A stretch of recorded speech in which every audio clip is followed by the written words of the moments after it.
Hello दोस्तों, आज हम Arihant English grammar and composition की इस किताब से इंग्लिश ग्रामर की सीरीज स्टार्ट कर रहे हैं और जिसमें आज की हमारी पहली क्लास है आर्टिकल्स।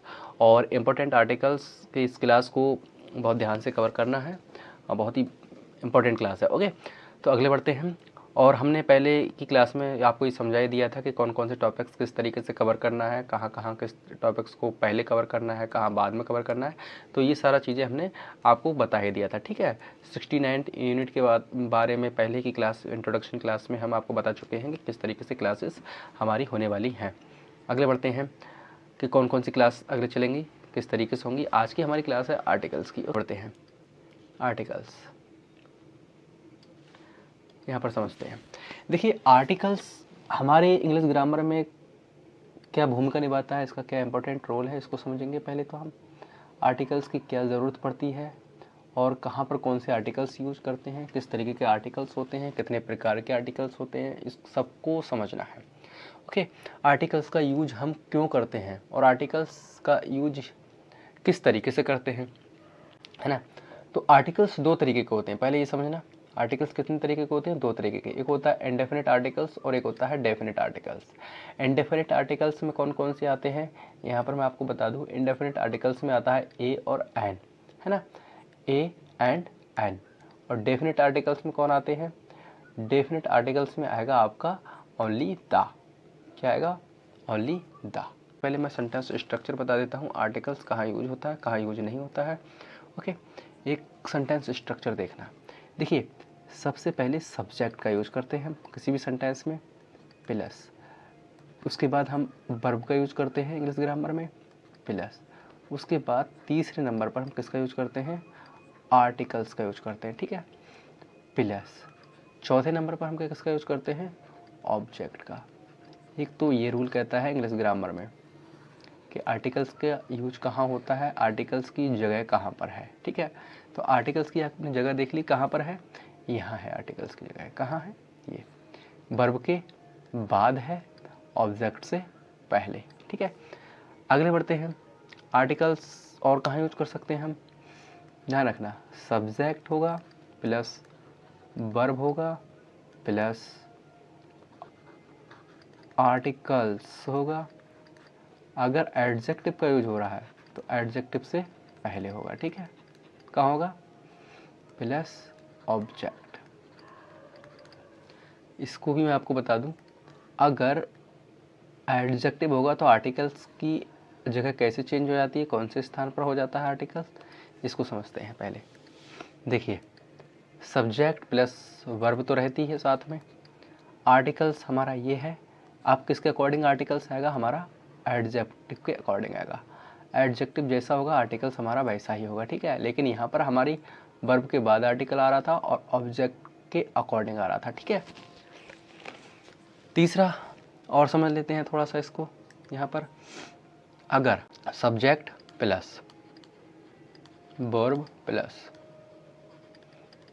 आर्टिकल्स, ओके, प्लस अगर एडवर्ब का यूज कर रहे हैं तब कहाँ आ जाएगा? Plus object, okay. तो आर्टिकल्स हमारा किसके अकॉर्डिंग आएगा? हमारा आर्टिकल्स आएगा एडवर्ब के अकॉर्डिंग। अगर हमारा एडवर्ब से पहले आर्टिकल का यूज कर रहे हैं तो अकॉर्डिंग किसके? एडवर्ब के। तो आपने अब यहाँ देख लिया कि आर्टिकल्स का यूज सेंटेंस स्ट्रक्चर में हम वर्ब के बाद कर रहे हैं, हर कहीं वर्ब के बाद और ऑब्जेक्ट से पहले। लेकिन अगर ऑब्जेक्ट से पहले एडजेक्टिव आएगा तो एडजेक्टिव के अकॉर्डिंग, अगर एडवर्ब आएगा तो एडवर्ब के अकॉर्डिंग। बात क्लियर हुई? अगर कोई भी सेंटेंस हमारे सामने अगर लिखा हुआ हो, जैसे हम एक सेंटेंस ले लेते हैं, वह कुर्सी है। क्या है? यहाँ पर समझिए, यहाँ पर आपको दिखाई देता होगा वह कुर्सी है, ओके। ये देखिए, यह कुर्सी है या वह कुर्सी है। तो सेंटेंस कैसा बना हुआ है? This is a chair, this is a chair. मैं यहाँ पर लिख देता हूँ आपके लिए थोड़ा सा, this is a chair, okay. इसको समझती है। देखिए, दिस क्या है? दिस एक सब्जेक्ट है, इज क्या है? वर्ब है, और चेयर क्या है? ऑब्जेक्ट है। चेयर क्या है? ऑब्जेक्ट। और ए क्या है? ए को समझिए, ए है आर्टिकल। किसके अकॉर्डिंग आया? चेयर के अकॉर्डिंग आया, ठीक है। किसके अकॉर्डिंग? चेयर के अकॉर्डिंग। इसी तरीके से सीता ने गाना गाया, सीता sang ए सॉन्ग, वह छतरी है, दिस इज एन अम्ब्रेला। ठीक है, आर्टिकल का यूज़ हमारा कहाँ हो रहा है? ऑब्जेक्ट से पहले। ठीक है, ऑब्जेक्ट से पहले हो रहा है और वर्ब के बाद हो रहा है। पहला ये समझ लिया। अब हम यहाँ पर ये समझ लेते हैं इस सेंटेंसेस में। देखिए, अगर हिंदी का सेंटेंस कोई भी होगा, सीता ने गाना गाया, सीता ने गाना गाया, तो इस सेंटेंस को या हम कह सकते हैं, अगर इसी सेंटेंस को, ये पहला सेंटेंस था, इसी सेंटेंस को दूसरी तरीके से बनाते हैं। देखिए, this is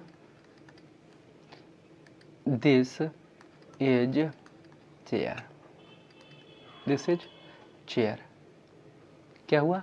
this is chair. ठीक है, अगर सेंटेंस इस तरीके का आ जाए, दिस इज चेयर, तब देखिए ये सेंटेंस कैसा हो जाएगा? ये सेंटेंस गलत हो जाएगा। क्यों गलत हो जाएगा? क्योंकि सेंटेंस स्ट्रक्चर कह रहा है कि हमारा सब्जेक्ट भी है, वर्ब भी है और चेयर भी है। चेयर सिंगुलर है, काउंटेबल है, तो आर्टिकल आना ज़रूरी था, लेकिन यहाँ पर हमारा आर्टिकल नहीं है, आर्टिकल किसी तरीके का हमने यूज़ नहीं किया है, इसलिए क्या हो जाएगा? सेंटेंस स्ट्रक्चर के अकॉर्डिंग ये गलत हो जाएगा। चाहे हम हिंदी में सिंगुलर नाउन अगर यूज कर रहे हैं, चाहे हम हिंदी में एक लिखें या ना लिखें, फिर भी क्या आएगा? आर्टिकल का यूज होगा। This is a chair. क्यों? क्योंकि चेयर सिंगुलर है और सिंगुलर नाउन से पहले आर्टिकल का यूज होगा। कब होगा यूज? इस पर समझ लेते हैं थोड़ा सा। यहाँ पर देखिए, आर्टिकल्स का यूज हम करते कहाँ पर हैं?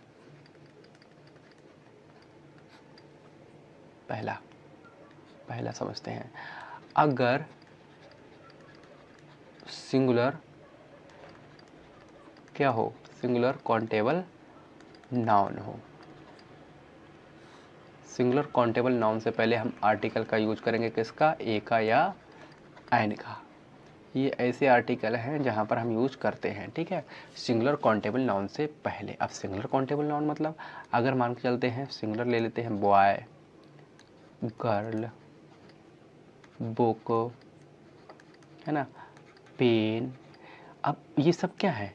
ये सारे के सारे अगर आप देखोगे तो काउंटेबल नाउन है। क्यों? क्योंकि हम लड़कों को भी गिन सकते हैं, गर्ल को गिन सकते हैं, बुक को गिन सकते हैं और पेन को भी गिन सकते हैं। और ये सारे के सारे आप अगर देखेंगे तो ये भी काउंटेबल है, ये भी काउंटेबल, ये भी काउंटेबल, ये भी काउंटेबल, और ये सब के सब सिंगुलर है। तो यहाँ पर ए बॉय लगा दिया, ए गर्ल लगा दिया, ए बुक लगा दिया और ए पेन लगा दिया। इसका मतलब सिंगुलर काउंटेबल नाउन से पहले हम किसका यूज़ करते हैं? आर्टिकल्स का यूज करते हैं। सेंटेंस स्ट्रक्चर के अकॉर्डिंग आर्टिकल आएगा ही, इसलिए उस सेंटेंस में दिस इज ए चेयर था। इसका मतलब क्या? यह एक कुर्सी है। ऐसा भी बन सकता था या ऐसा भी लिखा हो सकता था, यह क्या है? कुर्सी है।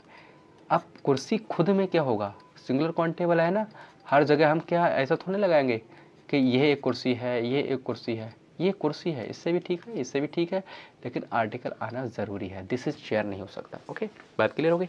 इस तरीके से हमने इसको कवर कर लिया। अगले बढ़ते हैं। सीता ने गाना गाया। गाना क्या होगा? गाना सिंगल तो ही होगा, एक ही तो होगा, काउंटेबल है ना, तो गाना गाया। एक लगाना ज़रूरी नहीं है।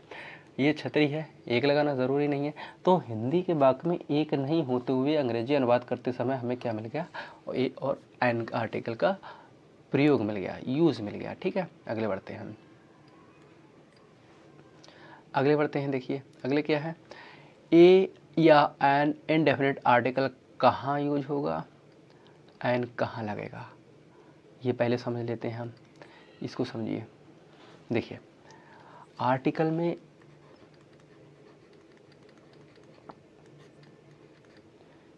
आर्टिकल्स में ए का यूज कहाँ करना है और एन का यूज कहाँ करना है, ये बहुत इंपॉर्टेंट है।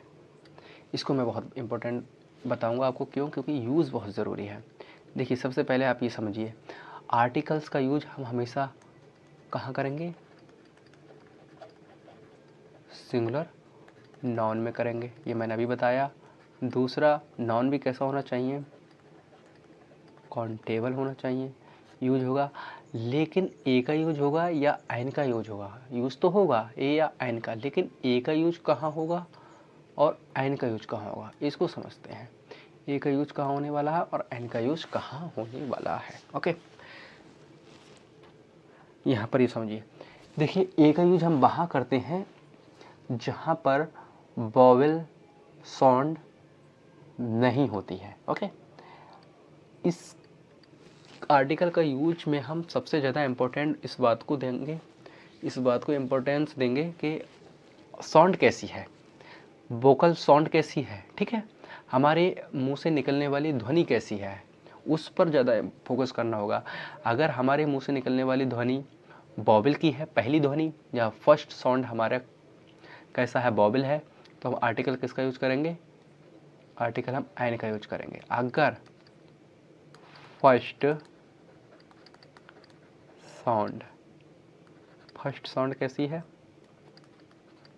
वॉवेल, वॉवेल भी कौन सी, ध्यान रखना, वॉवेल भी कौन सा, हिंदी का वॉवेल, यानी कि हमारा जो प्रोनंसिएशन है, हमारा क्या होना चाहिए, प्रोनंसिएशन,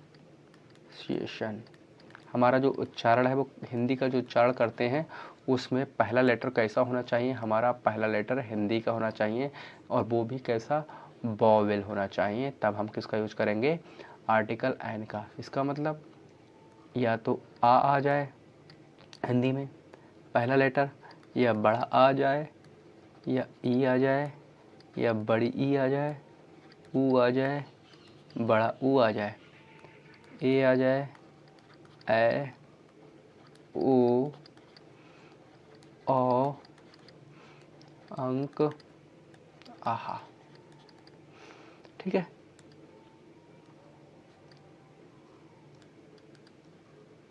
अंक, आहा। अगर हमको वॉवेल साउंड में पहला लेटर प्रोनाउंसिएशन करते समय ये मिल जाए तो हम आर्टिकल क्या लगाएंगे, आर्टिकल हमारा क्या होगा, हमेशा एन होगा। ओके, इसके अलावा फर्स्ट लेटर के जो भी साउंड होगी, अगर कॉन्सोनेंट मिलती है, कॉन्सोनेंट इंग्लिश ग्रामर के अंदर कॉन्सोनेंट किसका हो, हिंदी का। बस इतना ही था। इसमें अगला यूज समझते हैं कैसे।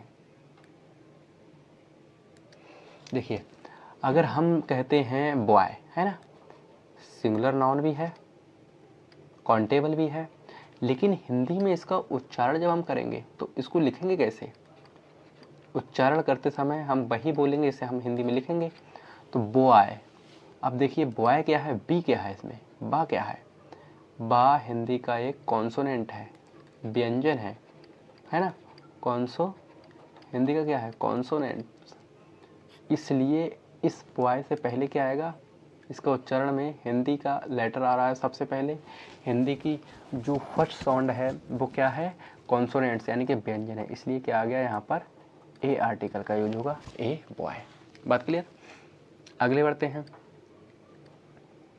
अगर मान के चलते हैं, ले लेते हैं अम्ब्रेला,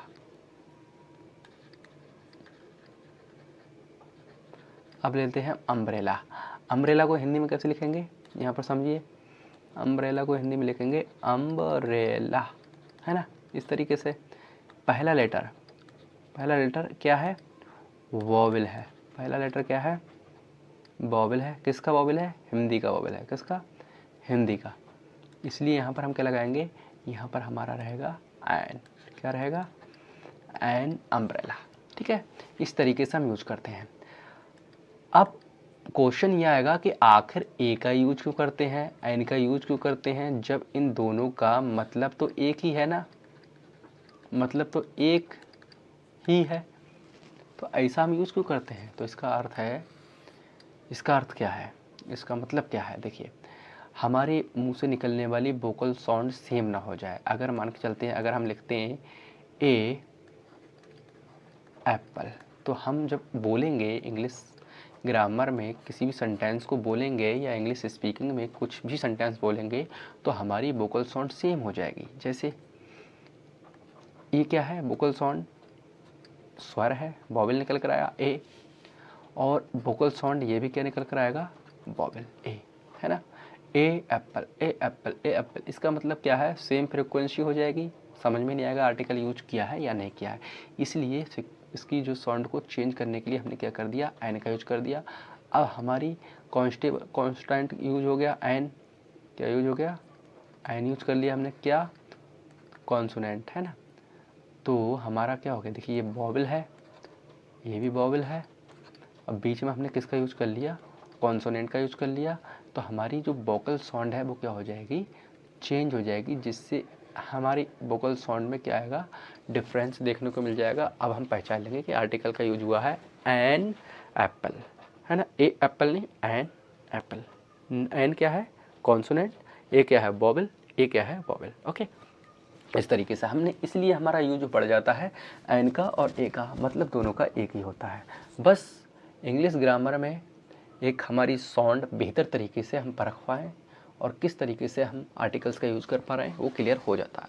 इसलिए हम वोकल साउंड को ध्यान में रखते हुए क्या करते हैं, आर्टिकल्स का यूज़ करते हैं। ठीक है, अगले बढ़ते हैं। ये बात समझ में आ गई आपको, अगले बढ़ते हैं, क्लास को अगले बढ़ाएंगे। देखिए मैं आपको फिर यहाँ पर बस रीडिंग करा देता हूँ, समझने वाली चीज़ें समझ चुके हैं। ए एन इंडेफिनिट आर्टिकल है, कहाँ यूज करेंगे, ए एन का प्रयोग, किसका, ए एन का प्रयोग अनिश्चित यानी कि इनडेफिनिट सिंगुलर नाउन से पूर्व किया जाता है, बता चुके हैं। निश्चित होने पर नाउन के पूर्व दा का प्रयोग लगाएंगे, डेफिनेट आर्टिकल है वो, इसी कारण ए एन का इनडेफिनिट आर्टिकल कहा जाता है। इनडेफिनिट आर्टिकल क्यों कहते हैं, अरे उससे पहले कोई भी चीज़ डेफिनिट नहीं होती, अगर डेफिनेट होगी तो डेफिनेट आर्टिकल दा का यूज कर लेंगे। आई हैव ए पर्स, मेरे पास एक पर्स है, पर्स तो कैसा भी हो सकता है ना, निश्चित बात थोड़ी नहीं है।